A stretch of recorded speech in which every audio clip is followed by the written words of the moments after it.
Hi, and welcome back to our Social Security Disability blog. I'm Natalia Jofre. I'm the Social Security Director here at Hill and Ponton. And I'm Shelly Mark. I'm the Senior Social Security Attorney. So we're talking about things that are problematic for cases. We've talked about fraud, perjury. We've been talking about working, and today we want to talk about different types of work. Right.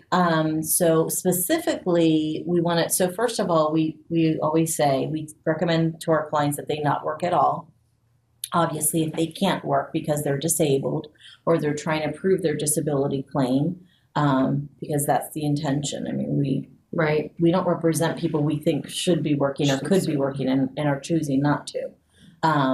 But sometimes people do have these like sheltered work or jobs where like a lot of modifications are made for them, which would also be considered. So kind of explain to everyone what sheltered work is. Sheltered work is basically work where an individual is provided accommodations that they normally would not be provided, but for it being either a friend, a family member, or an organization that realizes there are limitations, such as like the Goodwill or Salvation Army or some of those. It's basically just saying that this person is working, but if they were working for a private employer or for any other situation, they wouldn't be given those accommodations, so they wouldn't be able to sustain that work. Yeah, and I think that's really important because, like I know I had a client where he worked for his brother, and so the brother owned his own shop. And so he was able to work whichever days he wanted. If he wasn't feeling well and wanted to go home, he could leave whenever he wanted. And I remember specifically they had a room in the back and they had set up like a little cot for him. Yeah. And he had like a little mini fridge. Yeah, he'd go back there and have like a 2-hour nap. And then when he felt up to it, he'd come back out and kind of mind the shop for his brother. And so once we delve into all of those details, the judge was still able to approve him because they were like, I mean, clearly, if you worked for a big box store or something, right? Obviously, they're not going to let you come in when you want, leave when you want, take breaks when you want, and go lay down for a 2-hour nap and then go back to the register. So they made an allowance for him. And then I know, like with the Salvation Army, like they require them to do some type of work for the most part. Right. I had one client, like they told me, like, everyone has different chores.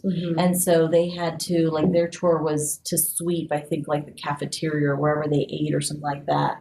And they're paid like a nominal or some amount. Yeah. And then, or in exchange for being allowed to stay there. Right. And I guess they would waive like whatever the $5 fee is per night or whatever. But so that's not the same as working a regular standard schedule, certain hours a week.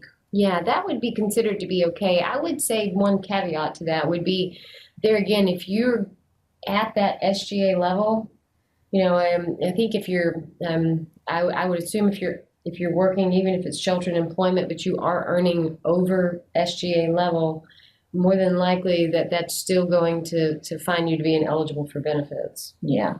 And that SGA, substantial gainful employment. That's okay. She's a little weird. But yeah, so if you're making over that amount, it's still going to be a problem. One of the things I tell clients sometimes too is that if you're working part-time or full-time in a lot of situations, you may be making more than you would if you were on disability benefits. Yeah. So it's definitely something to look at because some people think that they're going to receive more in benefits than they would if they could work, let's say, 25 or 30 hours a week. Sometimes working the 25 or 30 hours a week, they can actually earn more. Yeah. But the benefit is it's not like with workers' compensation or unemployment that it's a percentage of what you used to make. It's actually, they look over your entire work history. And it tends to be a lot less than people think. And you can get an estimate of what your benefit would be by going on SSA.gov and requesting your earnings record. But that's a really good point. Yeah. Find out how much you're going to get before you maybe give up that 20-hour-a-week job that accommodates all your needs. Yeah, definitely. All right. Well, we'll continue this series on working and other things that can negatively impact your case. In the meantime, if you have any questions, feel free to visit our website or call our office. Thank you.